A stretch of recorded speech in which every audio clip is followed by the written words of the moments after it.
Good morning over there in California and good afternoon in Ireland, and welcome along to LíR Confidential with our very special guest, Joe Flynn, all the way from California v Virginia, but we'll get to all of that later. And before we begin at all, Joe, and welcome, Joe, to the program. Thank you, sir. Great to be here. Before we begin, I want to say a big shout out to Alice Butler-Short.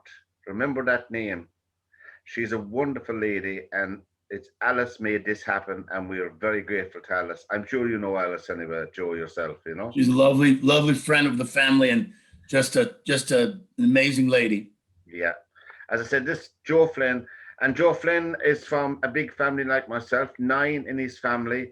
Where did you grow up, Joe? Yeah, we grew up in Rhode Island. We grew up in Newport, Rhode Island. There's a big Irish Catholic community there, not far from where the Kennedys grew up. In fact, JFK and Jackie were married in my parish at St. Mary's Church in Newport, Rhode Island. Because Jackie was from Newport. Jackie Bouvier, was it? Jackie Bouvier, yeah. Bouvier was her maiden name.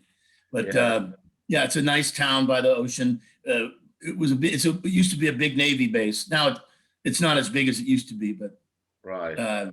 And the awful thing about America, one of the questions you'll always ask, is it a blue state or a red state? Oh, it's a blue state. It's been a blue state. Yeah? It's a blue state. Oh, yeah, deep blue. Well, it's only about an hour and a half south of Boston. Yes. Plenty Irish around there anyway. Oh, yeah, lots and lots. In fact, it's funny, I come from a big family, 9 kids, but it was very common. Where I grew up, everybody was a Burke, Sullivan, Murphy, I mean, you name it. And they all had at least 7 kids. It was like you couldn't show up to mass without a brood of children. Yeah. Well, it's the same in our parish going up to Ireland, you know, in the 50s and 60s. That was the way it was, you know. And I think we all survived. It's a testament of, I suppose, of the love that our parents had. That's right. I agree. The interest they put and the work they put into their children as well. Yeah. Very true. That's a very true statement. That's the one thing I always talk about, the blessings that we had. We had no money, really. We grew up in a very small house, 1,200 square feet with all these kids. And my dad came back from the military. He was a military guy. He was 20 years. He fought in the Second World War. And then they came back to Newport and they took over my grandmother's beach house, which was luckily right on the Atlantic Ocean. And we stuffed us all in there. But I'll tell you what, even though we didn't have anything, we had our parents and they were great. And they made sure we went to school and made sure we did our things. And for the most part, kept us out of trouble. Yes. That was fantastic. And is your faith important to you, Joe? Excuse me, sir? Is your faith important to you? Oh, very important. Yes. I had the privilege for many years, actually, being very active. When I lived in California, I recently moved to Florida. We sold our business. The kids grew up, my children grew up, and my wife and I decided to come back to the East Coast to be a little bit closer to our family. My wife is from Puerto Rico, so it's a quick flight for her down there. Yes. And I was very involved in my parish in California, which was one of the beautiful missions, San Juan Capistrano.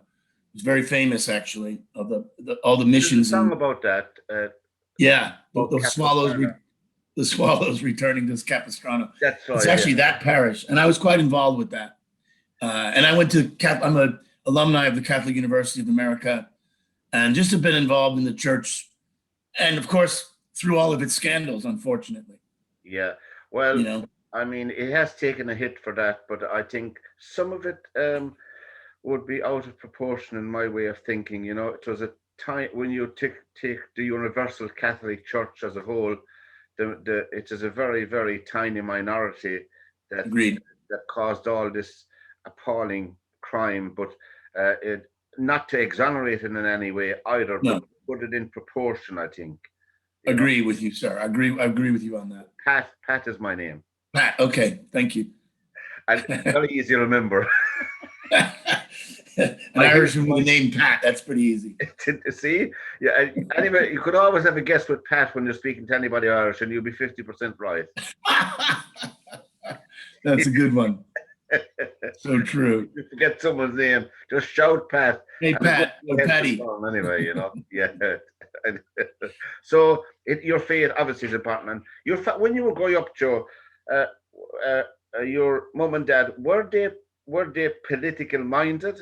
Yes, my parents, my mother in particular, was a very important figure in the Democratic Party in the state of Rhode Island and the region where I grew up in sort of southern part of New England, southeastern New England. Yes. And she helped a lot of candidates get elected. Back in those days, the Democrat Party was quite different in the United States. We came from the tradition of FDR and, of course, JFK. Yes. And JFK being kind of the pinnacle of the Democrat Party, especially amongst the Irish And Catholic. It was Catholic. then the Catholic community. We have a lot of Italians also in our region, and Portuguese, and lots of large Catholic parishes and communities, really from Boston all the way down to Washington, D.C. But Southern New England, my mom was very active. She actually ran for office a few times.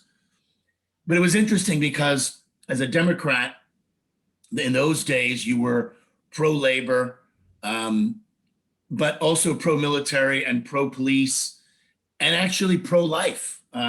Yes. There are many Democrat politicians, particularly from the Northeast, and actually one of the great example is still a living legend in my view, is Raymond Flynn, who was the mayor of Boston for 2 terms. And he's an example of a pro-life Democrat in those days. That was very common. You could be a Democrat and you could be, pro-worker, pro-union, but you could also be pro-life because it was part of your faith. Yeah. And so, yeah, we came from that tradition. And that the Democratic Party at that time, of course, had principles, they had standards and all of that.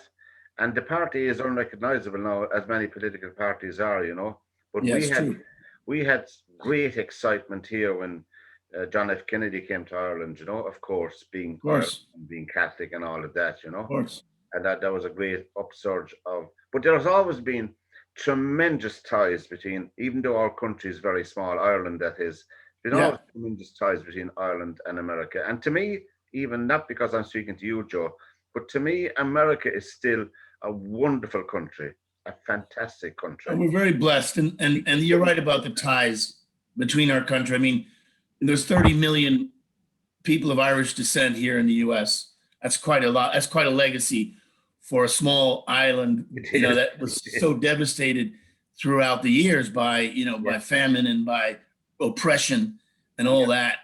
And quite frankly, the Irish community in this country has thrived incredibly. And I think a lot of it has to do with the grit that we grew up with, our faith, and the strength of our families. And that comes from the old country. It really does. And we're all very proud of that. Yeah, and that's fantastic, Joe. Now, you have 2 daughters yourself, and growing up in your family then, of course, well, I mean, there's no interview could go by without mentioning your brother. Yeah. And the trauma that he's been through. And How is he today, Joe? Well, he's strong as ever. He's been through trauma. We've all been through it. And Michael, obviously, more than anyone, because it's been directly planted on his head.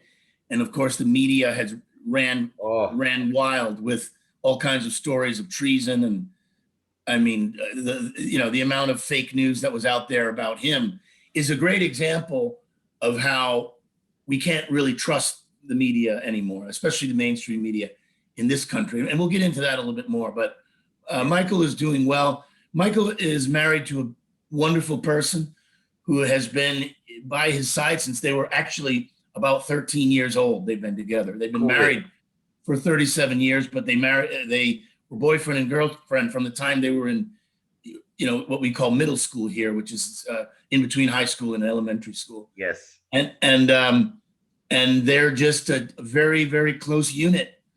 And I actually think she's the real hero. Lori is her name. She's the real hero of the story because she's buoyed his spirits. The other thing that's buoyed the spirits, and we got involved, my sister Barbara and I got involved in building a legal defense fund for him. And what that is it's a trust sort of where average American citizens, and actually only American citizens, donated to help pay the legal fees, which have run into the multi-millions of dollars, and the outpouring of support that we've received from average Americans has been humbling, and just that has what's really buoyed Michael's spirits through all this. For our listeners here in Ireland, Joe, it's Lieutenant General Michael Flynn we're speaking about, in case people mightn't be aware of who we're speaking about. But so he's well and happy today, and obviously, you know, it was very, very unfair the way these things came out in the media. But you know, that's what you're up against. Of course, it's probably a lot different in America, on the ground, living there, where you have access to Fox and CNN is all we get here in the Republic of Ireland. You have to go looking for other media outlets. So, but I dip into all media, particularly the radio. I love the radio from America in all the different states. You know, there's a lot of good stuff over here. It's entertaining in itself if you have time to go through them all. You know, depending on where you tune in. It really is. It really is. There's a lot of characters, you know, who've made a name for themselves. And I was in the taxi business for a while myself, and meeting an American from Arizona, or an American from Texas, or an American from Wisconsin, totally different. But well, it's a huge continent. You know, we're a continental country. Yeah. And really the only thing, I always say this to people when I travel overseas and whatnot. I lived in Spain for a couple of years, to give you an idea. I lived in Europe. So I always used to say, you know, you look at the United States, it takes 6.5 hours to get across this country. So that would be like traveling from Madrid to Moscow, right? Right. More or less. Yes. Think about all the different cultures you come across in that journey between Madrid and Moscow. Now, we're not that different in the sense that everyone's, you know, the majority people speak English. But I always say the only thing that keeps this country together as a unit is the Constitution. And that's why we have to fight so hard to keep that Constitution intact, because otherwise the country splinters because of the various pushes and pulls of regional pushes and pulls and cultural pushes and pulls and ethnic and so forth. It's an amazing situation, but I always say that one piece of paper keeps us together. Yes.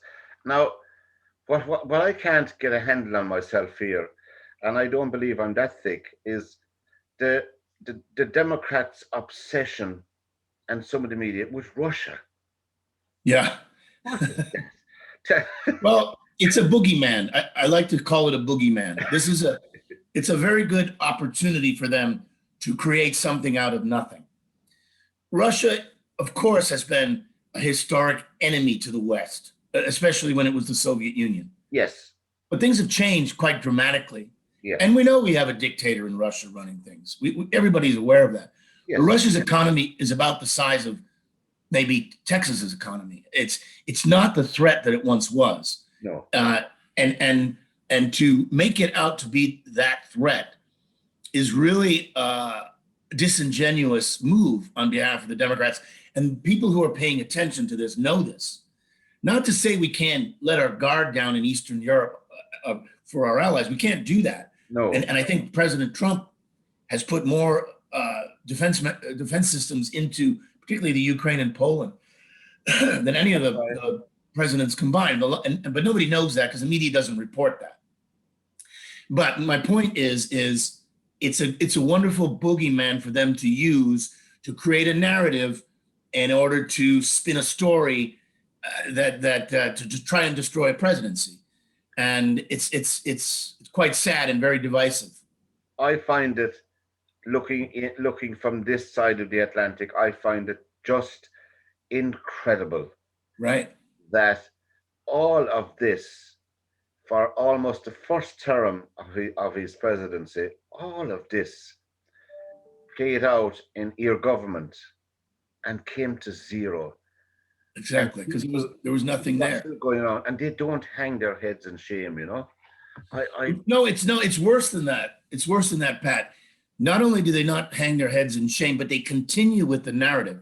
Recently, if you've been paying attention, the scandal that's kind of broken out here with the Biden family. Yeah.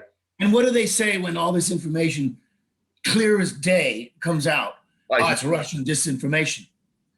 It's amazing. No, tell us. I shouldn't be. It's amazing. It's amazing. They think we're stupid, like we were all born under a rock.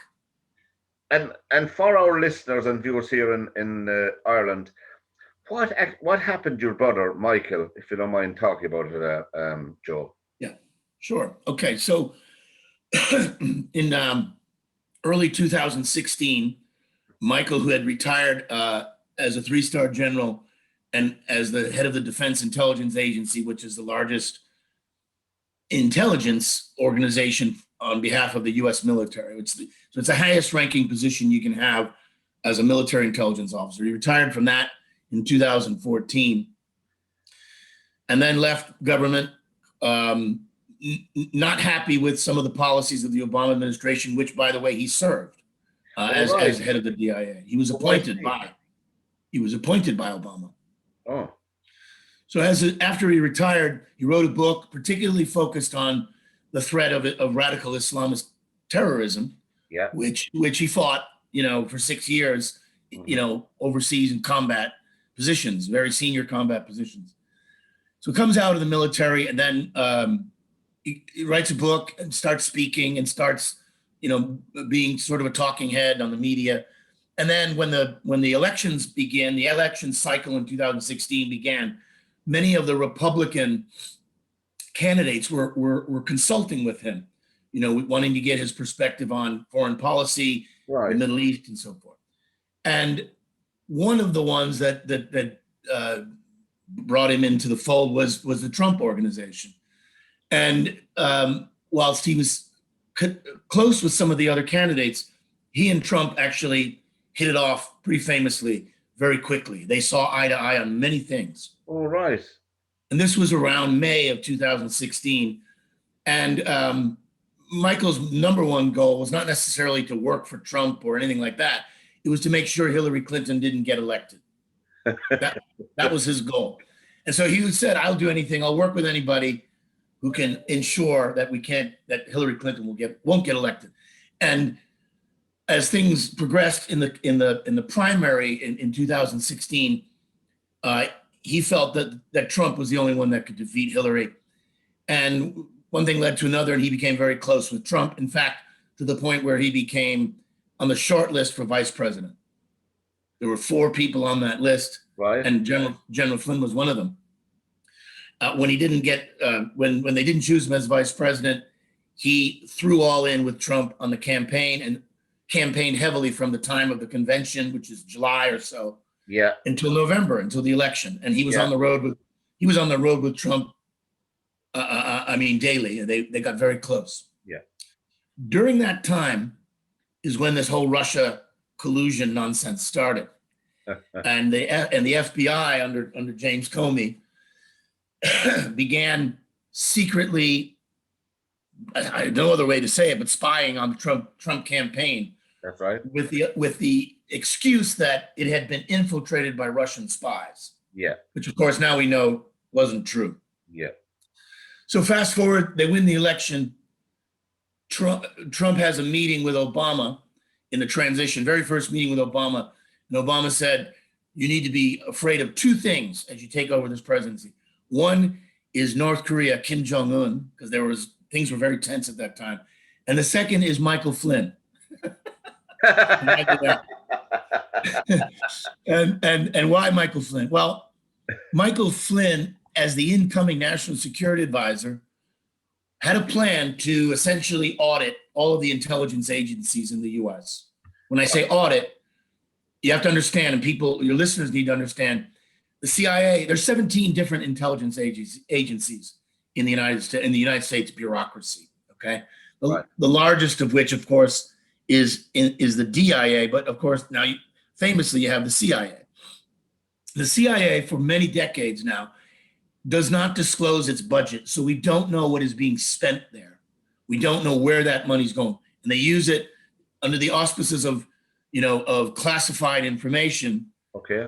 That's not disclosed. Now, my point with that is these intelligence agencies had been highly politicized during the Obama administration, essentially weaponized against the American people. Lots of spying, lots of phone tapping of journalists, all kinds of shady activity. And General Flynn made a very public announcement when he was coming in as national security advisor that he was going to upend these agencies and he was going to audit them and reform them. as they needed to be. Yeah. That of course put a gigantic target on his back, right? By what we call the deep state. Yeah. And sure enough, they went after him. They leaked his conversation with the Russian ambassador, which is a perfectly normal thing for an incoming national security advisor to do. Yes. They used that to put the president in a difficult position and create an obstruction of justice charge. When Trump famously sat down with Comey and said, "Hey, you know, why don't you go easy on General Flynn? He's a good guy. He's a patriot." Yeah. And then that led to the special counsel, which led to the threat that the special counsel made to indict Michael's son, who's also named Michael, because they had some business dealings overseas. Oh, I didn't know that. No, his son was targeted as well. His son was threatened to be indicted. And that's what really led to his plea deal. That was a bridge too far for him and his wife. Oh, I have you. Right. And if they were going to indict his son, then he said, I'll plea and I'll cooperate. I've got nothing to say anyways. And so he pled guilty for one count of lying to the FBI, which is a felony. And they thought at that point that, this is the biggest fit. This is the biggest fish they're going to get, right? Yeah. And they thought it was December or so of 2017. They thought within weeks, the entire Trump administration was going to be arrested. The paddy wagons are going to show up. Oh my God. Empty the White House. But what happened? Nothing. Michael spent 90 hours of testimony to the special counsel and not one indictment from that. Why? Because there was no indictment to give. I mean, if they were going to, Joe, if they were going to indict him for lying to the FBI, they'd have to arrest about 50% of the citizens of America. Well, I skip over some important points. I skip over some important points. When they came and interviewed him about his conversations with the ambassador to Russia, they didn't give him a warning that they were coming to talk to him about something they thought he did wrong. Yeah. They told him, we're coming in to have a routine security conversation with you about some issues. And so he didn't have a lawyer present. They didn't read him his Miranda rights. They didn't do a lot of things that they would have normally done to provide somebody their Fourth Amendment rights, which is the right of due process, right? And this was a major problem. This has been a major problem. And I think it's one of the reasons why on May the 7th of this year, after a further review, the Department of Justice has dropped the charges on General Flynn. All charges are dropped. There are no longer any pending charges against General Flynn at the moment. That happened on May the 7th. However, we're still in this fight because the judge in the District of Columbia, whose name is Emmett Sullivan, who's a very partisan Democrat, has refused to sign the dismissal order, citing essentially calling the Department of Justice liars and providing a particular favor because Flynn is a friend of the president. Right. So that's where it's sitting. That's where it's sitting. Correct. All the charges are dropped, but not signed off.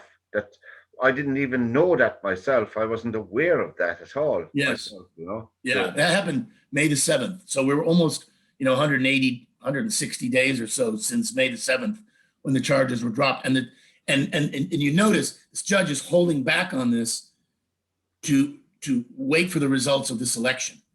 Yes, that would not be a coincidence, would it? No. Right. This is LíR Confidential here on LíRmedia.tv with my special guest, Joe Flynn, and delighted to have you, Joe. Now, as I said, that's progressing. Now, Donald Trump himself, I don't know whether you want to comment it or not, he must have been sad over these events. As you said, they had built up a very good relationship, and it must have been sad for him because, well, you can understand why he had to he's the president at the end of the day, and he has to preserve the presidency and the office and all of that, Well, General Flynn offered his resignation to President Trump early in order to not be a distraction to the new administration, which had just won the election.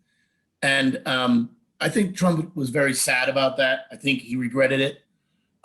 He hasn't really been able to find a national security advisor since then that had the personal relationship that he had with General Flynn. Yes. So I'm sure that that's, something that, that he laments. I know his son has said that publicly, and that's where my statement comes from. But we're not dead yet, right, Pat? I mean, Michael often says, we were 6 feet underground with a straw coming out, just breathing, barely breathing. Now we're starting to surface. There will be light. Yeah, the one great thing that happened in our life in the last year and a half has been finding Sidney Powell, who's our attorney. She's a firebrand Texan, just an amazing fighter with leopard skin cowboy boots. And she's a brilliant attorney. Fantastic picture. I must get her number afterwards. I mean, she is just amazing. And if it wasn't for her, we would have probably been stuffed in a prison cell somewhere. She fought really hard to get the exculpatory evidence that led to the dismissal of the charges, and relentlessly. You mentioned something there going back about the CIA, which I wasn't aware of. Yeah. I mean, obviously, well, I don't know, is there anything obvious anymore at this side of the pond?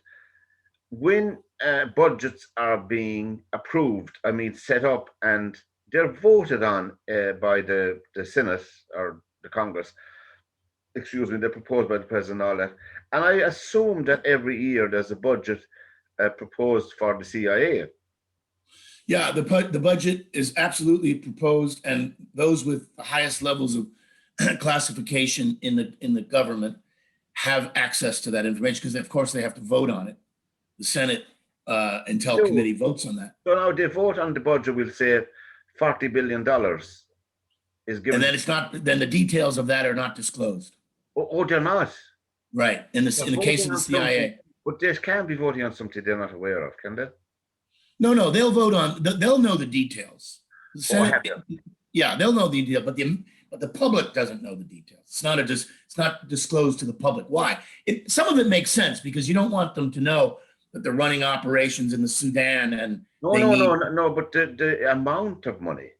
Oh, the total amounts are not disclosed. That's mad. Portions are disclosed, but not the total amounts. Right.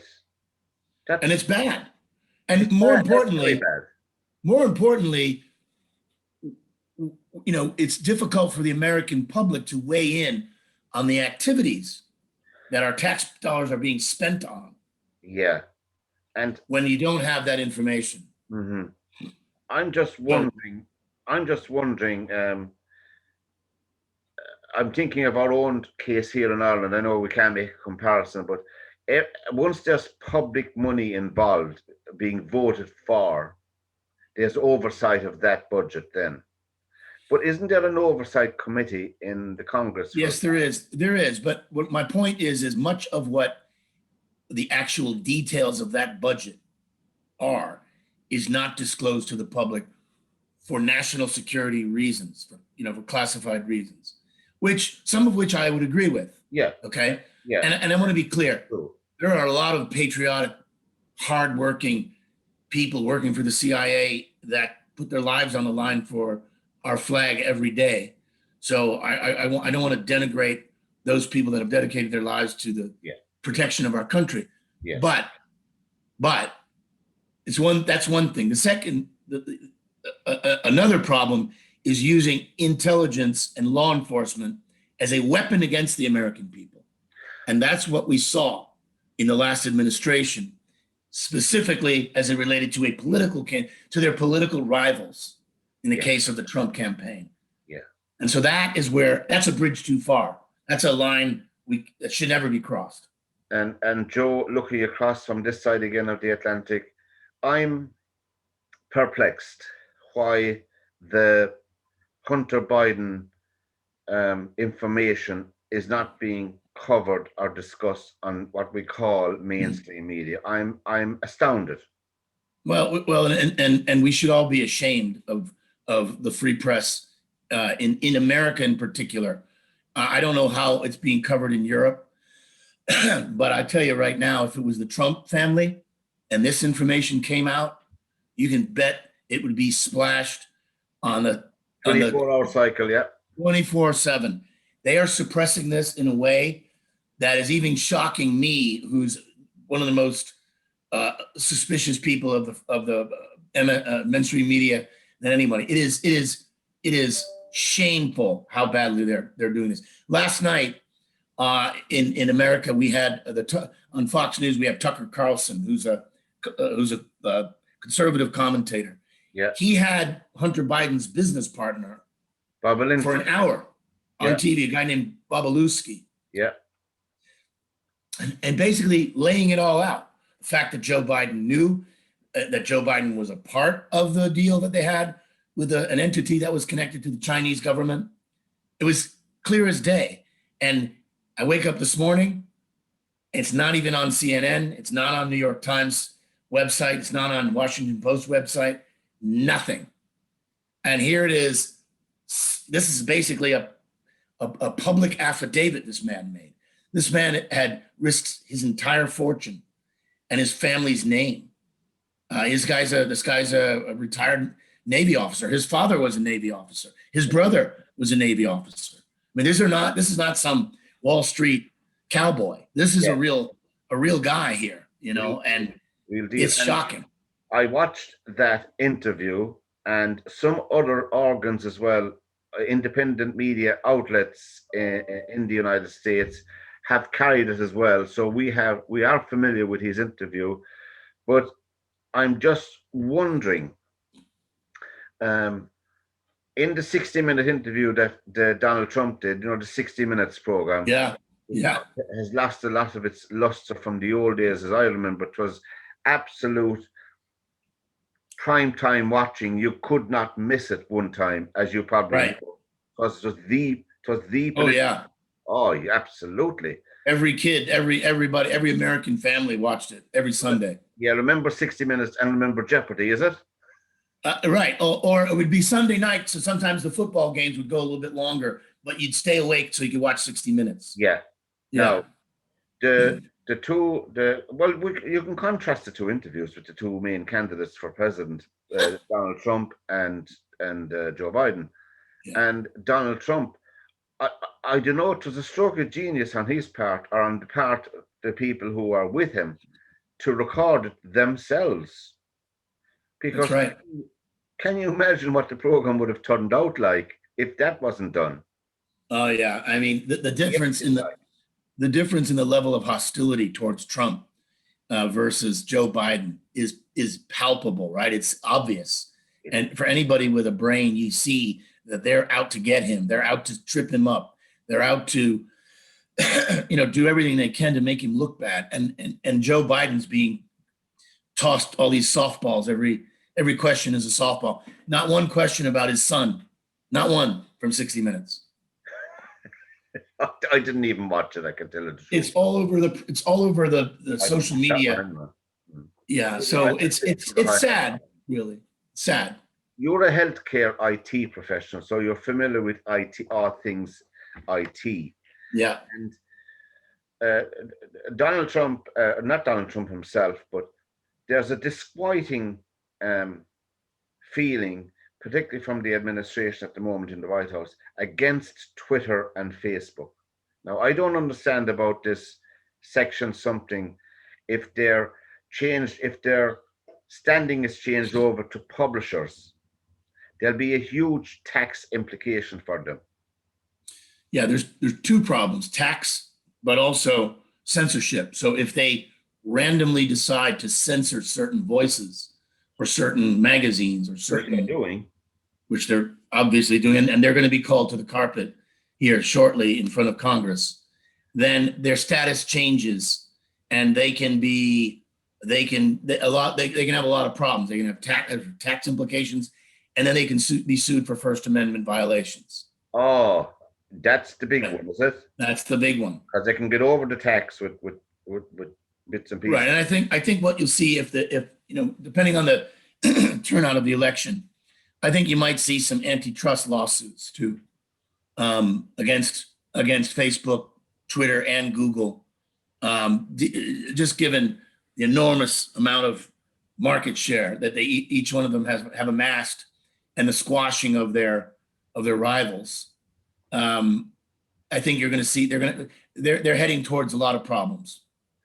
And do you think? Well, I think myself that Facebook and Twitter has changed considerably now, and I think the influence that it's out of control. It is. It is out of control. They're not subject to any law as far as I can see. No, and I mean, a great example is this New York Post article that came out about Hunter Biden, where they very quickly took it off. They very quickly deleted it, right? They took it off all the platforms. They took it off all the platforms.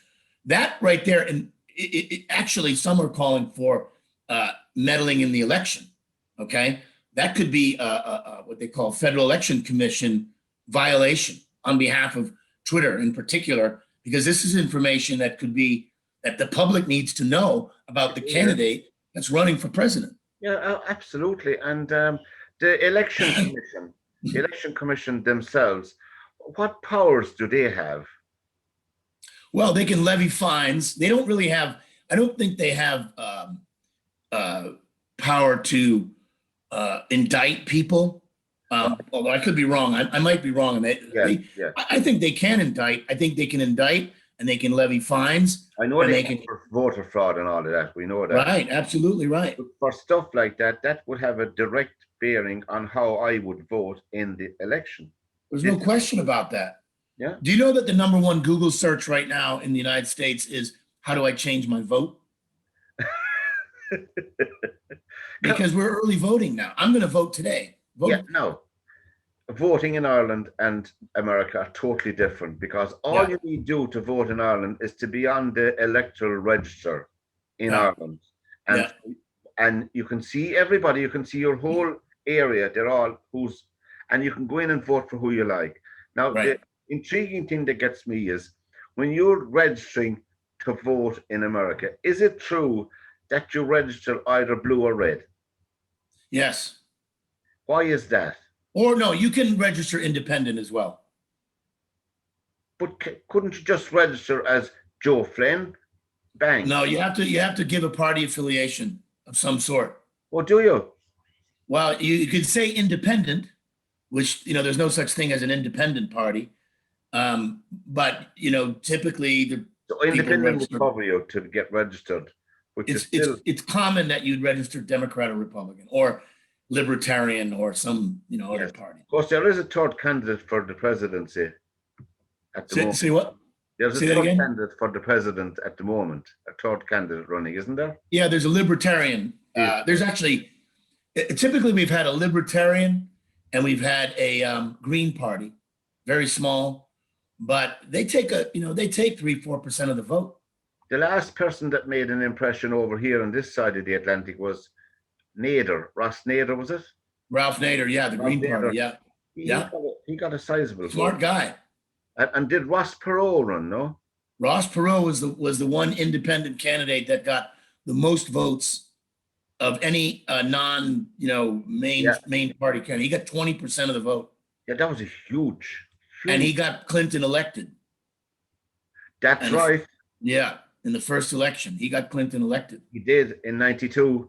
In 92. Otherwise, Clinton would not have been president, because most of his votes were Republicans that didn't want to vote for Bush. He took away more. Yeah, I was looking at the analysis. He took away more from the Republicans than the Democrats. He hurt the Republican candidate. Yes. But anyway, so there hadn't been many, I suppose.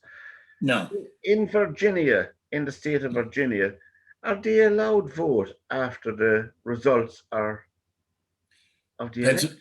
Pennsylvania, which is a battle. This is how bad this is. Vote. Let me get this straight, Joe. Sorry for question. When the results are declared. I can't even say it. Once Yeah. results of the presidential election are declared on the 4th of November, is there something like that? You can still vote for your candidate in the state of Pennsylvania. Up to 2 weeks after the vote, up to 2 weeks after the date, the last election, up to 2 weeks after November the 3rd. Up to the 17th of November. Right. Even though it's over. And unfortunately, the Supreme Court ruled in favor of that. Why? Shocking. I mean, and don't forget, Pennsylvania is the battleground state for the election. It is. Period. I mean, that us on the Trump side, we say Pennsylvania is the last battle for Western civilization. Because if we lose Pennsylvania, we lose Western civilization. Anyway, you could comfort yourself with putting all your energies in until the 17th of November. If it's that tight, you know? No, I think everyone over there should expect that the results of the election are not going to be known until, I think, well into December. Why would I think unless there's a wipeout, unless either party wipes the other one out in the electoral college. Except it's all red or all blue. I know. Yeah, I think if it's a tight election, yeah, meaning if either candidate wins by a small margin, then the recounts will be happening for weeks and weeks and weeks. True, but all a candidate need do, as we know on this side, we are familiar, is the 270 magic 270 college. That's it. That's it. That's it. But now that's true, but the opposition can go to various states and say, okay, I want to recount in Wisconsin. Right. If there's a small margin there, if it's, let's say Trump only wins by 10,000 votes in Wisconsin. Yeah. The Democrats could say, okay, we're going to send an army of lawyers into Madison, Wisconsin, and we're going to recount this. They have the right to do that. They have, because some states, as you know, Joe, from the last time looking at all the figures, some of them are very close, very tight, you know. Oh, listen, we only won Pennsylvania last year by 40,000 votes. Well, 40,000 votes is still a lot of votes, you know. It's a lot of votes, but in a state with, you know what, I don't know, 17, 18 million people. Yes, well, it is nothing really. It's not much, yeah. You know, as you're there now, I know it's all politics, but who cares? It is what it is. Yeah. Why do you think, looking back at the last election in 2016, because looking at from this side of the Atlantic again, as Hillary Clinton was home and hosed by the media here, right? She was. All she had to do was put her name and she was president. Why do you think, I can't get a handle on this totally. I do understand some of it. Why do you think in the United States itself, she was so unpopular and unliked? Well, you know, she has a history. Look, I'll say a couple things. Hillary Clinton is a very, very brilliant person. Okay, she's no dummy, and has had quite a career, and that's from that respect. And I'm talking about her bona fides as a politician, as a lawyer, and so forth. But her personality is not. She's an elitist, and it comes off very clearly. She doesn't have that connection to the average person, particularly anywhere near her husband, what he had. I mean, he had charisma, charm, you know, the good old boy Southern thing. I know I shook his hand. Yeah, he's a great people, or he used to be a great people person.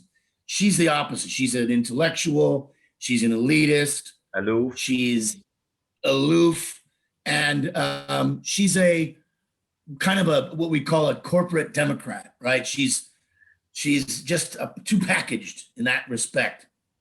And not only that, I think that, you know, her candidacy, her winning the primaries against Bernie Sanders in 2016, there was a lot of controversy around that. There was a lot of controversy because effectively they stole it from Bernie. Yeah. Yeah, they stole it from Bernie. And that did not sit well with a lot of the base of the Democratic Party. Okay. Right. So what you saw in 16, Donald Trump did not get elected by traditional Republicans. Donald Trump was reviled by the traditional Republican Party, and he still is, by the way. Donald Trump was elected by disaffected Democrats, disaffected Bernie supporters, Yes. and people who had never voted before because they didn't want him. They didn't like Hillary and they didn't want her to be elected. That's who put Donald Trump in the White House. And did her foreign policy as Secretary of State, the whole incident in Libya was highlighted very much. Benghazi. I think that was one. I think that was one of many things that she did from a foreign policy standpoint that people were sick and tired of. Don't forget, we were also at the tail end of the Iraq situation was blowing up. ISIS had formed a caliphate.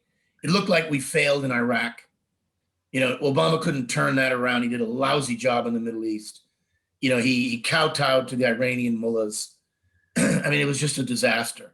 And Trump was saying, hey, Trump was always against the Iraq war when he was a private citizen. Yeah. He railed against it. He did. And he's not a warmonger. In fact, he's the first president we've had in modern times that has not put us in a war.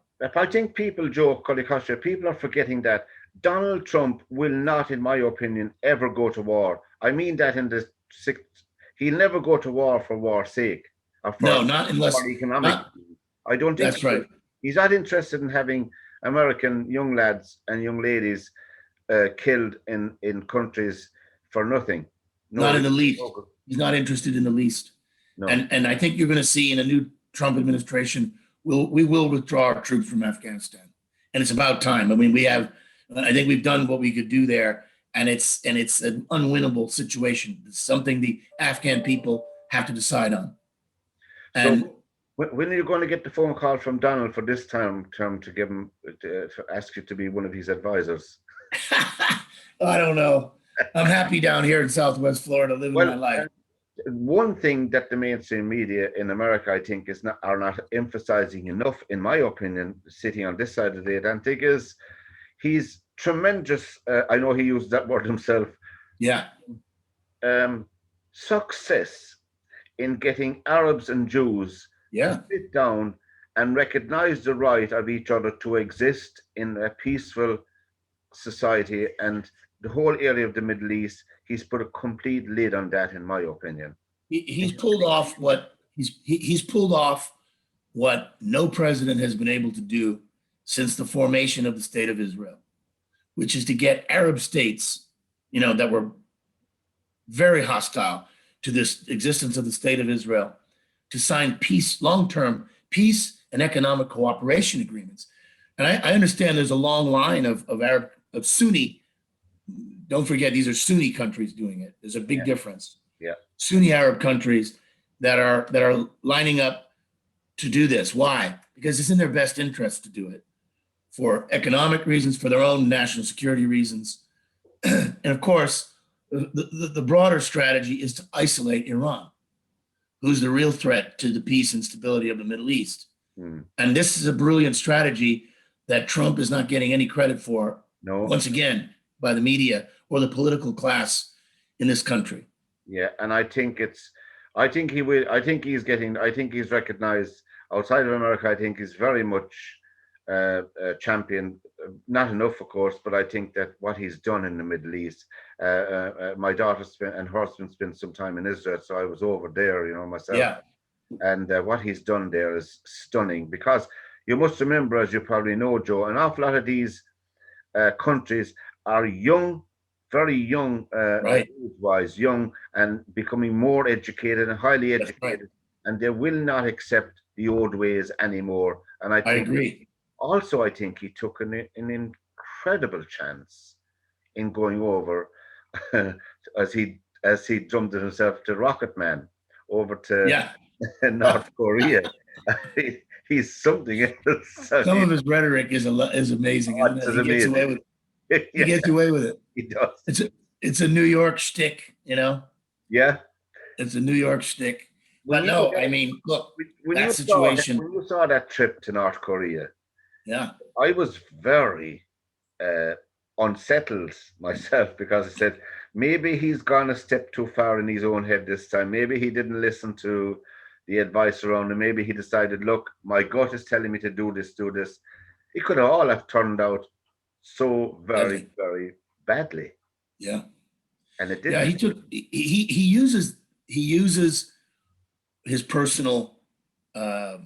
He likes the idea of a personal relationship, even with enemies. Yeah. If you have a personal relationship with people with whom you have conflict, that has a tendency to de-escalate problems, right? Yeah. And so he says it all the time. He says, I have a good relationship with Kim Jong-un. What's wrong with that? What's wrong with me having a good, yes, he's a dictator. Yes, he's a murderer. But if I don't have a good relationship with him, it only makes things far worse for everyone around that region. Yeah. And of course, looking at the economic situation in the United States at the moment, I mean, obviously, everything has been affected everywhere with this coronavirus pandemic, as the president titled it, the China virus. But it has had a devastating effect, and there's nothing nobody could do about that. But I think America is still in a very resilient position itself economically, and I think it's beginning to lift out of that situation now.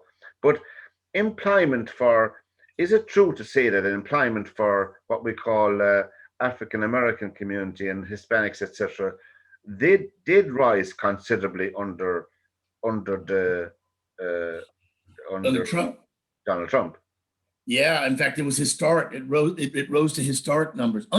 We look at it for unemployment. Unemployment for Hispanic and Blacks was below 3% before the China virus hit, which was historic. That number had never existed. 3% is effectively full employment, right? Yep. I mean, if you're an economics student, I think the threshold is around 5%. They call it full employment economy. We were at a full employment economy for the first time in decades under Trump, and the minority communities in this country benefited greatly from that. And I think that's why you're going to see in this election a historic turnout of African Americans voting for Trump, as opposed to any other Republican candidate in the history of elections, maybe since the Civil War. I think you're going to see somewhere close to 17, 18%, maybe 20% of African Americans who are traditionally Democrats voting for Trump. The movement amongst young African Americans towards the, let's say, Trump movement or the MAGA movement, or, let's say Trumpism, is astonishing, Pat. It's something I've never seen before. They appreciate his honesty. They appreciate his directness with regards to the failures of the Democratic leadership in the cities where most of them live, okay? Baltimore, Chicago, Los Angeles, other cities, Philadelphia, New York. In those cities that have had traditional Democratic leadership, those leaders have desperately failed the African American communities. The schools are still, after 30, 40 years of leadership in like Baltimore, the schools are still a disaster. The neighborhoods are still a disaster. There's no economic empowerment zones. And so they've got nothing to show for all of their quote unquote support of the African American community. Trump is saying, hey, I'm going to come in, I'm going to change all that. And I think the African American community is really waking up to that. And on the economy, and of course, look, at the end of the day, even in Ireland, it's the same thing. The only feel-good factor for the majority of people voting, I dare say it's the same in the United States, is have we more money in our pocket here? That's right. Have we more to spend? Are we, even it might be only slight, do we feel good? Do we feel better off? I think it comes down to the economy stupid, as so many people have said, so many politicians. It really is. It really is. Now, the virus is something that, of course, we didn't expect and has wreaked havoc, quite frankly, but has been poorly managed as well, not by President Trump and his team. I think they've done a tremendous job, but you can't lock down the state of New York and the city of New York indefinitely. You No, can't lock down with California, the eighth largest economy in the world, indefinitely no. and expect employment to change, people's circumstances to change. At some point, you got to allow adult people to take their own risks as it relates to this pandemic. Precisely.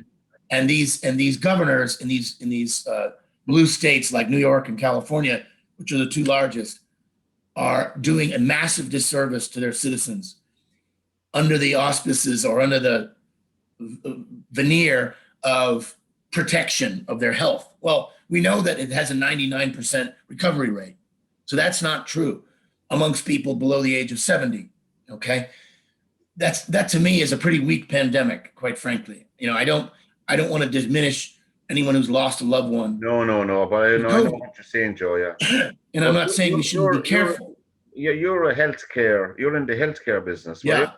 You're yes. in the healthcare business, and looking at it from here, I think the whole system of health is one deficit in the United States, is one big sore, I think, in society in America. Yeah. The whole area of show me your money or go out the door and I think it's a disaster. It is. That's the word. And let me tell you, I have been in healthcare for 20 years. I'm still involved. Actually, I'm more involved now with telehealth than I was. I got involved with a small telehealth company, which is going to really break out here. Hopefully, we're throwing some money and effort towards it now. But healthcare in this country is a complicated mess, and it's fixable. And I think that there's a private-public opportunity here where we do already have, to a certain extent, socialized medicine in this country, something called Medicare. When you get to the age of 65, you paid into this your entire life, and you no longer have to have private health insurance. Is there a way in which that can be extended to people who can't afford expensive healthcare plans? I think there's a way. That's number one. Number two, the expense of pharmaceutical drugs in this country is off the charts compared to Europe, compared to Canada. Yeah. And Trump is actively changing that through executive order. Why? Because the pharmaceutical companies have so many politicians in their back pockets. Yeah. Okay. And it's really disgusting. They're called lobbyists, are they in America?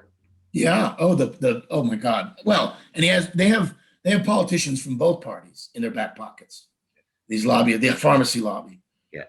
Thirdly, most of the hospitals in this country are health systems, because we have, just to give you an idea of the scope, we have 7,000 hospitals in this country. 7,000. I think the United Kingdom has about 175, maybe 180. If I have that right. Maybe Ireland has maybe 40, 50, 60. Yeah. Okay. So when you think about 7,000, the majority of those hospitals are owned by not-for-profit organizations. The Catholic Church owns 30% of the hospitals in this country. Oh, right. Catholic Church. Right. Yeah. And then the Baptist Church has a big chunk. And yeah, that's right. Yeah. So different denominations have, but the way that those health systems are set up, they really are profit machines. And the way we pay our bills is so opaque. We have no idea what we're actually paying for when we go in for a procedure. I'm going in for a knee procedure here in a couple of weeks. Yeah. I'll get a bill and it'll be, I don't know, $5,000 for a bandage or something stupid like that. Yeah. There's so much, there's no transparency here. That's what I mean. Like, Joe, I don't want to know your age, but you're working from the age of 18, we'll say, or 20, we'll say. You're in the workplace in the age of 20. And people generally retire at 60 or 65. That's it's right. not rocket science. So you're 40 to 45 years working. All those years, you can be contributing on the insurance to your health insurance fund. And every citizen could do that. So when you need it, in you go. And that's it. Yeah, that's one way of doing it. I think that it all comes down to quality, right? So people want quality. We're a capitalist society. If they want quality, make them pay for it, right? You pay for it, right? Now, what we have here in this country, which works, is we have employers who, have insurance available to their employees, large companies that I ran a company had 1,200 people or so across the United States. Our company paid into an insurance program partially for our people, and they paid a portion out of their paycheck before taxes. Is this? Before taxes, and they got very good quality health care, and they got choices. So if they lived in Arizona, they could get a choice of different doctors and physicians and so forth. That system works very well.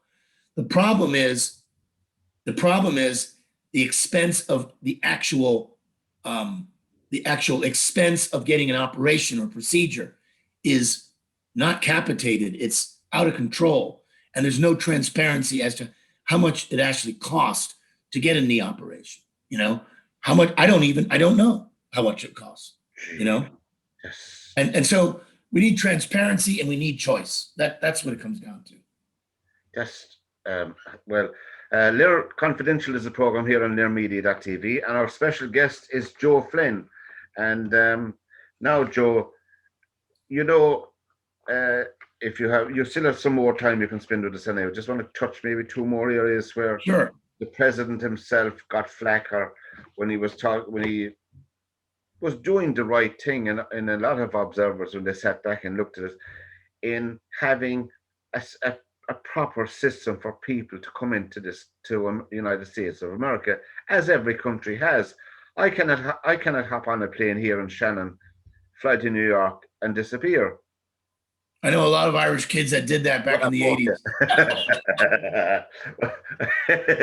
Maybe that's not a good example, but anyway, you know what I mean.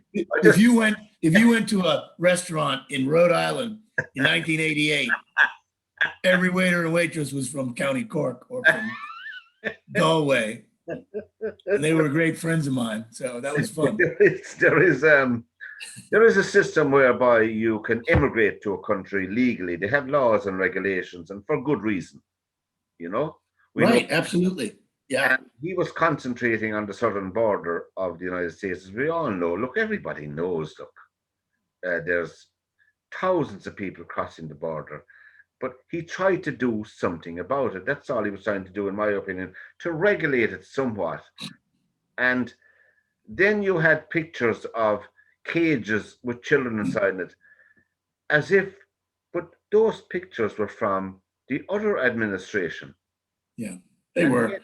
This was never pointed out when they were being circulated in mainstream media. Yeah, and again, you can't fault Trump for calling the news fake news and calling them the enemy of the people. No, you can't. You just can't. That's a great, Pat, the example you just gave is a great example. Of course, we need to secure the southern border. How many miles is it? It's thousands of miles, 2,800 miles of land. Of course, open land. You're living in California now, aren't you? I don't live there now. I lived there for 20 years. I just moved to Florida. Yeah. But I live very close to the border when I lived there. I lived about an hour and a half from the border. There you go. Yeah. You probably met a few from time to time. Oh, of course. I speak Spanish fluently, so I know the community well. I know the Hispanic community well. Yeah. And they're all hardworking, lovely. Great work ethic. They have a great work ethic. Amazing, amazing. To work and get on, and I think those people should be not rewarded, but should be taken in and all of that. Well, I think that we need to regulate it. I think that we need to make sure that we don't allow violent criminals in. And remember, the migration coming from the southern border over the past couple of decades has been controlled by the drug cartels, okay? Because they really own the northern part of Mexico. Mexico is a one city state, okay? Mexico City is where the government is. Everywhere else is the wild, wild west, okay? Yeah. It just is. And I say that with all due respect to my Mexican friends. I understand your description because it's well made. It's well made. you know. It's the truth. I mean, there's no City, hiding that. Mexico City has the highest number of taxis in the world. I've been there. I lived there we lived there for almost 2 years. In Mexico City? I did. My wife and I lived there. Yeah, I worked there. Huge. Is it 28 million people or something like that? Oh, it's New York on steroids. Oh God. I mean, how did you find living there? It was great. We were young. We were in our late 20s, and we didn't have any kids yet. Yeah. So we had a great time. And my wife and I both work. We opened up a subsidiary, the company I was working for. They said we need a gringo who speaks Spanish. Yeah. And I was lucky enough to fit that bill. Put your hand up and off you went. I'll go. And of course, my wife speaks fluent Spanish because it's her native language. Yeah. It's her native language. And we went down there. We had a great time. We met a lot of wonderful people. And it was a great experience at 28, 29 years old. But an intense place to raise children. And we decided when it was time to have children that we would come back to States and raise our kids. And of course, you've 2 daughters. And where do they live? I have one in Washington, D.C. in graduate school, and I have one living on the great island of the Big Island in Hawaii. Oh, because. Yeah, she loves it. Extra places to go on holiday. Oh, it's wonderful. Yeah, we love it. We love it. And I don't think she'll ever come back. Yeah, and do the Flynns, I know in my case, in my family, it's easier for us because we're only up there. We make it a point as a family to meet at least every Christmas. Yeah, it's a little more difficult for us because we're so spread out, right? I know that, obviously. You can't compare Ireland with, Right, you can't drive to each other so easily. But we certainly get together in different groups when we can. I love, we built a beautiful home down here, and so I had lots of visitors down here, especially when it gets cold up north. Yes. And so, yeah, that's good. Did Florida vote last time for Donald Trump? Yeah. Yeah. I think we'll take it again. I think the Latino vote is going to take Trump over the top here. Yeah. Overall, Joe, what sense do you get? Now, I know it's not easy to make. I mean, every state is different, as you know, and as we know, totally different. Is there a feel-good factor in the campaign? Do you think that he's going to make it? I think that he's going to make it. I think he's going to get across the finish line with 270, 280 electoral votes. For sure, I think Trump wins. I am worried about the Senate. We have a number of seats that are at risk, which is a problem. We need to have the Senate, because if Trump wins and he doesn't at least have the Senate, then his presidency is going to be difficult. Well, it's going to be hard. Like the second term of Obama, was it? Right. That's right. He didn't have either house. No, he didn't have either house, actually. Right. And so we need to win the Senate. I mean, there's a chance that we take back the House of Representatives too. Okay. In a number of the blue states, people are pretty fed up. And I wouldn't be surprised, particularly in California, where I lived for many years, and I have still a lot of ties out there. A lot of those districts in San Diego and Orange County, which is the southern part of just south of LA, those areas, a lot of people, by the way, talking about 17, 18 million people in that area. There's probably 5 districts, congressional districts. Yeah. I wouldn't be surprised if all of them go red. If that happens, then it's game time for the House, for the Republicans. Yeah, of course, we plan here in our little station to be up all night. Right. There's nothing like, I love all elections, whether it's here or thing. I love watching the count. I know. I love watching the commentary. It's like watching a football game. It's much better than that. Much better than that, in my opinion, Joe. And it's great. Just before we finish up, Joe, the Donald Trump himself was what's the word I'm looking for? He was nominated for the Nobel Peace Prize. 3 times. And I wasn't surprised that he was nominated because of, as we spoke about, the Middle East and North Korea and all of that. he's managed to put a lid on all of that. Now, I was disappointed that he didn't get it. They didn't give it to any single person, obviously, as you know, they gave it to some United Nations organization. Mm-hmm. Do you think he deserved it? Well, there's no question he deserved it with what he's doing in the Middle East right now, and it's only going to get better there. But I think, and I hate to say this, it'll be a warm day, it'll be a cold day in hell before the Nobel Committee is going to give anything to Trump. I mean, they gave a Nobel Peace Prize to Obama. He hadn't even been in office for more than 3 or 4 months, hadn't even done anything. I just think that there's a bias there that's not in favor of this president. It's terrible that this race card is played in a negative way, because to me it was contrasted very much so when he did get the Peace Prize. Yeah, it diminishes the value, right? That's the word I'm looking for. Yeah, it diminishes the value, and I think that certainly the president deserves it for what's unfolding now. Of course, if he doesn't get reelected, you're bringing in a party that's anti-Israeli and pro-Iran. Effectively, if the Democrats win, they're pro-Iran, anti-Israel, pro-Palestinian. This is gonna have a very negative effect on the work that the Trump administration has done to quell the situation in the Middle East and to promote peace. Yeah, Joe, we could talk for another hour. You know that. Yeah, I appreciate it. And we were absolutely delighted to have you on board, and we will definitely keep in contact. We'll get around to all the rest of your family bit by bit over the next 12 months or so. Good. Well, what we'll do, maybe we'll get General Flynn on next time. Yeah, that'd be great altogether. When because I mean, there's an extra bit of what's the word, information you've given now that I wasn't aware of, which is good. Which is positive for him. And absolutely, he's in good health. Yes, he is. He's in great health. He's 8 years older than me, but he looks 8 years younger. But you had a tough life, had you, up to now? The guy never gains any weight. It drives me nuts. Yeah, there are people like that. You could eat 6 meals a day and never put on weight, but doesn't gain a pound. And the next time you see Alice Butler-Short, you can give us our regards next time you're speaking to her on the phone, and we're absolutely delighted. And we wish you and your family and your extended family all the very best, Joe. And thank you for taking the time out. Thank you, Pat, and thank Mary as well. God bless you all. Thank you. I will indeed. And from this edition of LíR Confidential on LíRmedia.tv, tell all your friends about us. From our special guest, Joe Flynn, goodbye and God bless. Thank you.